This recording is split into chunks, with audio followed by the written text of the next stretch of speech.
Yan ang tawag ni Senador J.V. Ejercito sa mga pasimuno ng Ghost Flood Control Projects at dapat anyang mapanagot ang mga ito sa batas. Yan ang agenda report ni Hannah T. Pang-tierno na yung levels na yun di ba? Wala naman tayo, hindi naman tayo santo lahat dito, pero huwag naman tayo maging demonyo, di ba? May kalalagyan sa impyerno ang mga nasa likod ng ghost projects. Yan ang buwelta ni Senator J.V. Ejercito sa sinumang sangkot sa korupsyon sa flood control. Kademonyo na yun, yung kikita ka na tapos hindi mo pa i-ghost nyo pa. Wow, talagang sobra na yun. Nakakainit daw ng ulo ang contractors na grabe na naman loko pagdating sa materyales o quality ng mga produkto nila.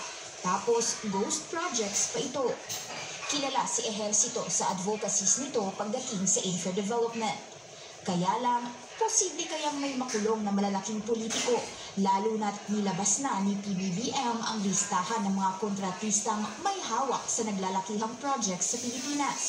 Sagot ni Ejercito, kailangan talaga may managot at mayroong masampulan dito na talagang kailangan panagutan yung kasalanan para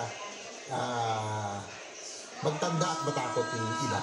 Pinagtanggol din ni Ejercito si SP Cheese Escudero pagdating sa di umano'y demolition job laban sa kanya. Matapos kasing ilahad ni PBBM ang listahan ng top 15 contractors sa flood control projects.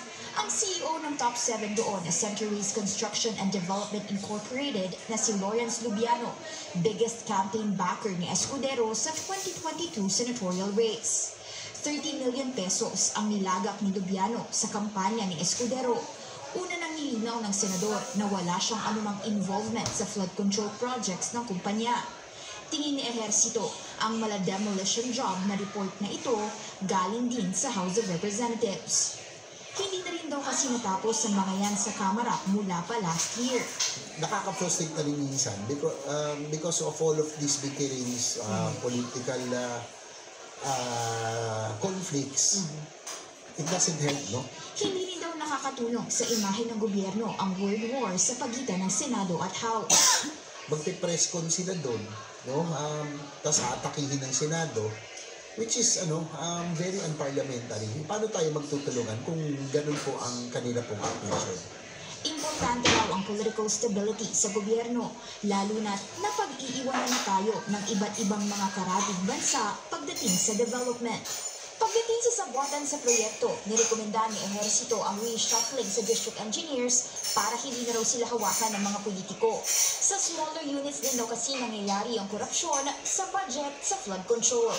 Para sa agenda, Hannah T, Billionaire News Channel.